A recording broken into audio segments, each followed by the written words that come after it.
শুধু একটা দুঃসংবাদ দিতে চাই, যারা ভোট কেন্দ্র দখল করার জন্য নিয়ত করে বসে আছেন, বাক্স দখল করার জন্য নিয়ত করে আছেন, তাদের স্বপ্নভঙ্গ হবে।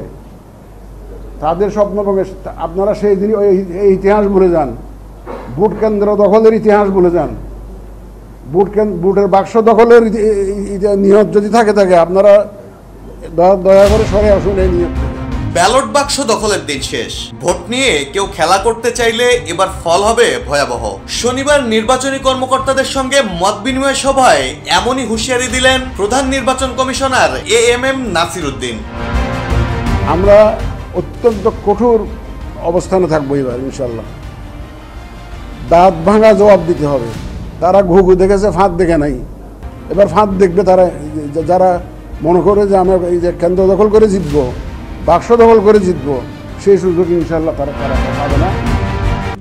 RICL TMX, যুগের পর যুগ স্থাপনা থাকে মজবুত। তিনি বলেন, যারা এখনো ভোট কেন্দ্র দখলের স্বপ্ন দেখছেন তাদের স্বপ্নভঙ্গ হবেই। যারা আগে ঘুঘু দেখেছেন কিন্তু ফাঁদ দেখেননি, তাদের এবার ঘুঘুর ফাঁদও দেখতে হবে। কোনো কেন্দ্রে অনিয়ম হলে পুরো কেন্দ্রের ভোটই বাতিল করে দেওয়া হবে। পুরো একটা কনস্টিটিউয়েন্সিতে গোলমাল হয়েছে, কেউ ভোট কেন্দ্র দখল করে এই ধরনের অবস্থা সৃষ্টি করেছে, পুরো কনস্টিটিউয়েন্সির আমরা ক্যান্সেল করে দেব ইনশাল্লাহ। সিইসি স্পষ্ট জানান, বর্তমান সরকার এখনো নির্বাচন কমিশনের উপর কোনো চাপ দেয়নি, তবে যদি কোনো চাপ আসে তিনি দায়িত্ব থেকে সরে দাঁড়াবেন। তিনি আরো বলেন, এই নির্বাচনই ঠিক করে দেবে বাংলাদেশ গণতন্ত্রের পথে হাঁটবে নাকি অন্য কোনো পথে। তাই নির্বাচন কমিশন নিরপেক্ষ থাকতে চায়, কোনো রাজনৈতিক বিতর্কে জড়াতে চায় না। আগে আমরা 3টা নির্বাচনে দেখেছি তো, বাট দে নেভার স্ট্রাইক, দেখানোর জন্য করেছে, কিন্তু এবারে স্ট্রাইক করা হবে।